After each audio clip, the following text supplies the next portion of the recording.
Hello everyone, welcome back to my channel be smarty.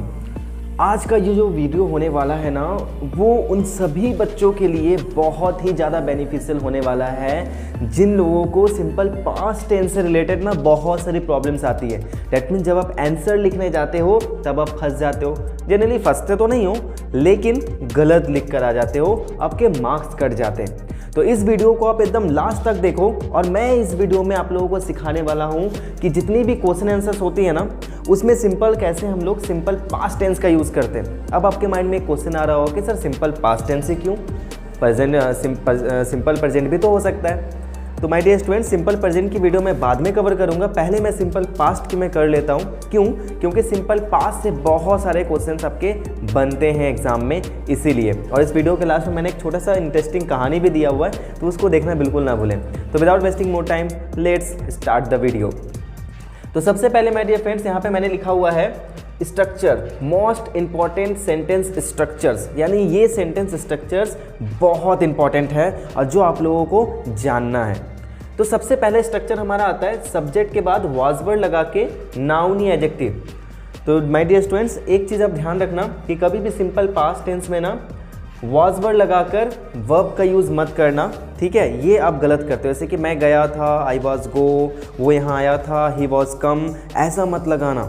इन सारे structures को आप क्या करना, अपने नोट डाउन कर लेना कॉपी में, ताकि ये बहुत आपको हेल्प करे।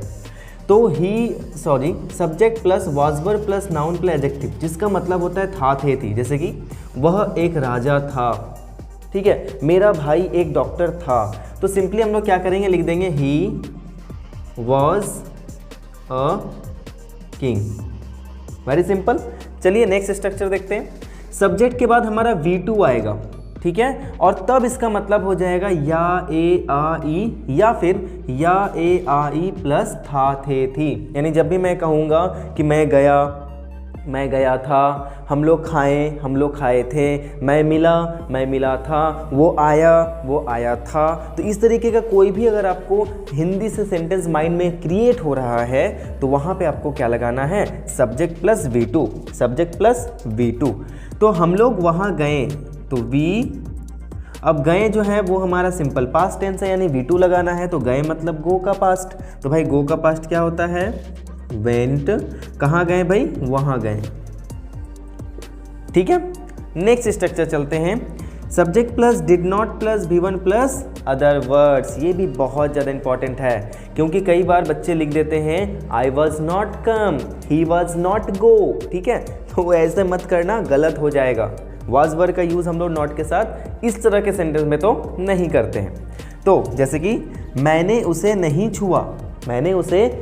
छुआ, तो क्या हो जाएगा, आई डिड नॉट। छूना का इंग्लिश क्या होता है डियर स्टूडेंट्स, टच। अब यहाँ पे हम V1 का V1 लगाएंगे। क्यों? क्योंकि ऐसा कहा जाता है कि सिंपल पास्ट टेंस में जब हम डिड का यूज़ करते हैं तो उसके साथ कभी भी हम दूसरा वर्ब का यूज़ नहीं करेंगे। वहाँ पे हम क्या लगाएंगे, V1, यानी टच। उसे का इंग्लिश यहाँ पे हो जाएगा इट। तो I did not touch it, ठीक है? आई होप ये आपका क्लियर हो गया होगा। तो चलो आगे चलते हैं नेक्स्ट स्ट्रक्चर में। Subject plus God plus adjective. My God, ये स्ट्रक्चर इतना इंपॉर्टेंट है, इतना मज़ेदार है ना, आप मतलब खुश हो जाओगे इसको जानकर। जैसे कि वो उदास हो गया, ठीक है? वो मोटा हो गया, ऐसे करके। यानी कोई भी एडजेक्टिव, हमको पता है कि एडजेक्टिव के साथ हम लोग तो वर्ब का यूज़ करते नहीं है, वो तो एडजेक्टिव है। लेकिन भाई फिर भी वो मोटा हो गया, वो गुस्से से लाल हो गया, वो पीला हो गया, ऐसे करके नहीं बोलते हैं। तो वो सारे सेंटेंस के लिए हम लोग गॉट का यूज़ करते हैं। जैसे कि वह उदास हो गया, तो भाई उदास, सैड, ये हमारा कोई वर्ब नहीं है, लेकिन फिर भी हम हो गया बोल रहे हैं, ठीक है? तो बिकम के जगह पे हम स्टैंडर्ड सेंटेंस के लिए गॉट का यूज़ कर सकते हैं। तो ही गॉट सैड। उसी प्रकार अगर बोलूँ कि मैं उदास हो गया, तो आई गॉट सैड। मैं गुस्सा हो गया, तो आई गॉट एंग्री, ठीक है? आगे चलते हैं। Subject plus went two plus noun. तो ध्यान रखना माय डियर स्टूडेंट, मैंने यहाँ पे वेंट टू का यूज़ किया है, लेकिन आप यहाँ पे कम टू का भी यूज़ कर सकते हो, केम टू का यूज़ कर सकते हो। तो जैसे कि मैंने यहाँ पे लिखा है कि मैं राजू के पास गया, तो जब भी पास के सेंस में जाने आने की हम बात कर रहे हैं, गौर करना, पास के सेंस में जाने आने के बाद, राहुल के पास, मदन के पास, मेरे पास, उसके पास, इसके पास, ऐसा वाला सेंस हो और जाने या आने की बात की गई हो, तब वहाँ पे आपको टू का यूज़ करना है। तो मैं राजू के पास गया, तो I went to Raju, Raju. Okay next चलते हैं। Subject plus started plus before plus other words, लगा लगी, जैसे कि वो हंसने लगा, वो सोने लगा, वो रोने लगा, वो गाने लगा, हम लोग उसको देखने लगे, ऐसे करके सेंटेंस अगर आए तो स्टार्टेड वर्ड का यूज़ करना। ठीक है, चलो देखें। गुड। तो उसका भाई रोने लगा, उसका भाई रोने लगा, तो हीज ब्रदर स्टार्टेड वीपिंग।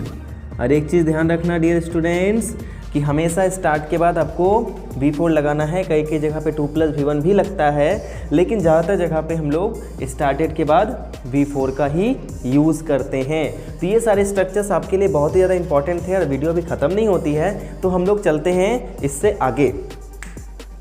अगला स्ट्रक्चर है हमारा subject plus told plus object, उसके बाद 2+V1 प्लस अदर वर्ड्स। इसका हिंदी क्या हो जाएगा? ने को कहा।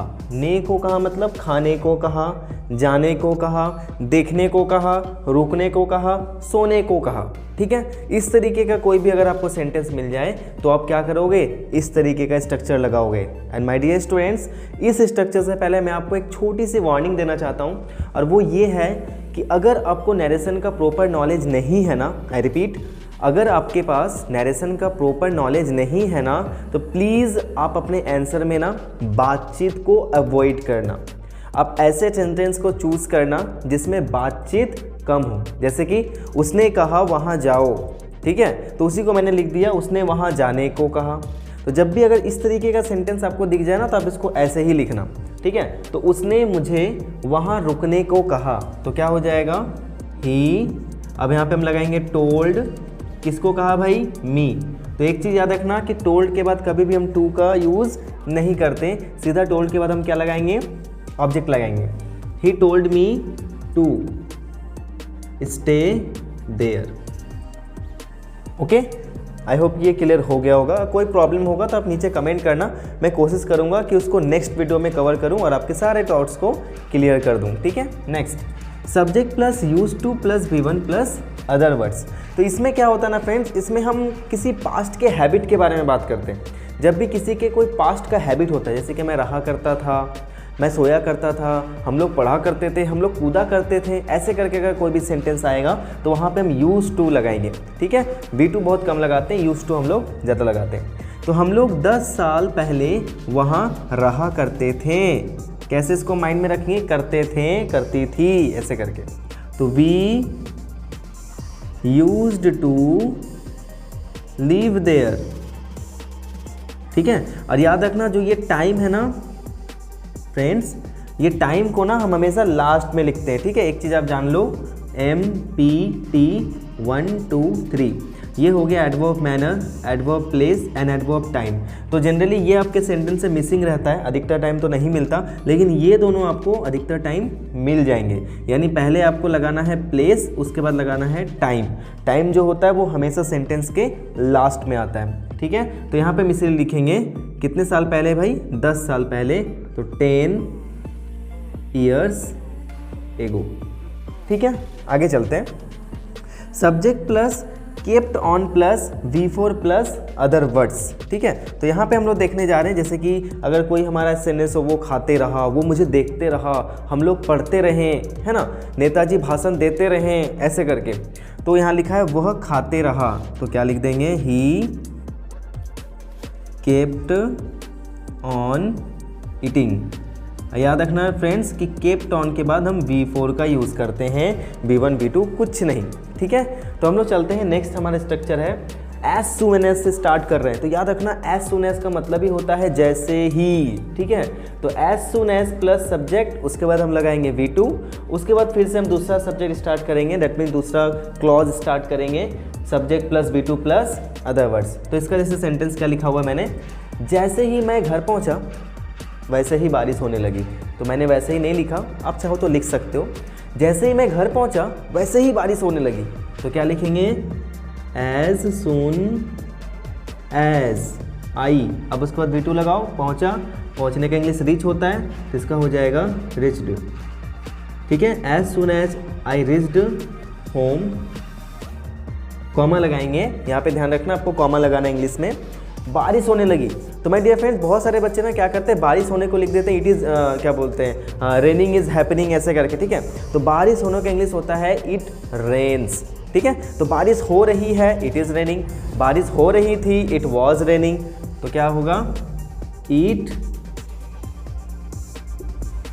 होने लगी। याद करो हमने अभी थोड़ी देर पहले क्या देखा, लगा लगी। जब भी लगा लगी होता है वहाँ पे हम स्टार्टेड वर्ड का यूज़ करते हैं, तो इट स्टार्टेड रेनिंग। ठीक है, नेक्स्ट हम लोग चलते हैं when plus subject plus V2, उसके बाद अदर वर्ड्स लगाएंगे, फिर सब्जेक्ट के बाद वॉज वर्ड लगाकर V4 लगा देंगे। इसका मतलब जब के बाद कोई भी सिंपल पास्ट टेंस आएगा और उसके बाद आपका कॉन्टिन्यूअस में चला जाएगा। जैसे कि जब मैं वहाँ गया वो सो रहा था, जब वो यहाँ आया मैं पढ़ रहा था, जब मैंने तुम्हें देखा तुम बाल संवार रही थी। इस तरीके के सेंटेंसेस आपके आएंगे इस टाइप के स्ट्रक्चर से, यानी व्हेन से आपको लगाना है। तो जब वो मेरे घर आया था तब मैं खाना खा रहा था। ठीक है, तो क्या लिखेंगे, when he came to my home. अभी देखो मैंने थोड़ी देर पहले स्ट्रक्चर बताया था कि पास जाना और आना, इस सेंस में हम हमेशा टू का यूज़ करते हैं। तो मेरे पास ही केम टू माई होम। आगे चलते हैं, मैं खाना खा रहा था, आई वॉज ईटिंग। था ना बहुत सिंपल। चलिए आगे चलते हैं। हमारा लास्ट स्ट्रक्चर, ऐसे तो बहुत सारे स्ट्रक्चर्स होते हैं सिंपल पास्ट टेंस से, लेकिन ये कुछ ऐसे 12 स्ट्रक्चर्स हैं जिसका यूज़ करके आप अपने आंसर्स को ईजिली लिख सकते हो या ईजिली आप बातें भी कर सकते हो। बहुत ही अच्छे से सेंटेंसेस हैं।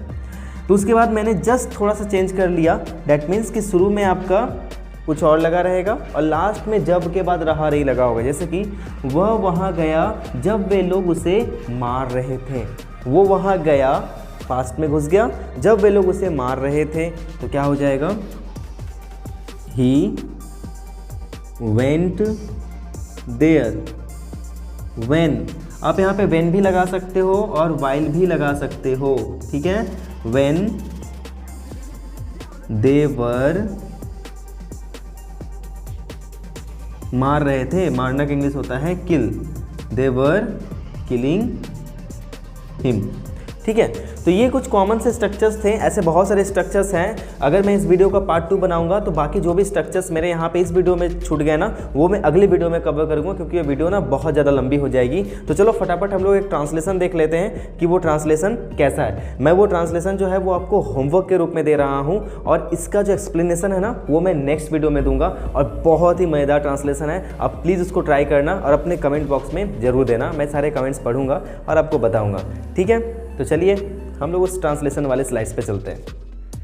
तो ये रहा हमारा वो ट्रांसलेशन। चलिए देखते हैं क्या लिखा हुआ है, मैं पढ़ देता हूँ। राज एक अमीर बाप का बेटा था। वो सिमरन से प्यार करता था, सिमरन भी उससे प्यार करती थी। एक दिन राज सिमरन के पास गया, वो उसका इंतज़ार कर रही थी। उसने सिमरन से कुछ पूछा लेकिन वो नाराज़ हो गई। वो वापस घर आ गई, लेकिन सिमरन के पिता ने उन दोनों को देख लिया था। जैसे ही वो घर पहुंची, उसके पिता ने उसे बहुत डांटा और उसे अपने कमरे में जाने को कहा। वह अपने कमरे में गई और रोने लगी। ये छोटा सा ट्रांसलेशन है जो मैंने क्या किया, उन सारे स्ट्रक्चर्स को मिक्स करके बनाया है, जो मैंने अभी थोड़ा देर पहले आप लोगों को समझाया। तो चलिए देखते हैं आप में से कितने ऐसे बच्चे हैं जो इसको बनाकर मुझे नीचे कमेंट करते हैं, and I will be waiting for that. And till then be safe, take care and keep smiling and just stay tuned for the answer, and I will just show you how to complete this type of sentences in English. Okay, and see you in the next video. Till then, goodbye.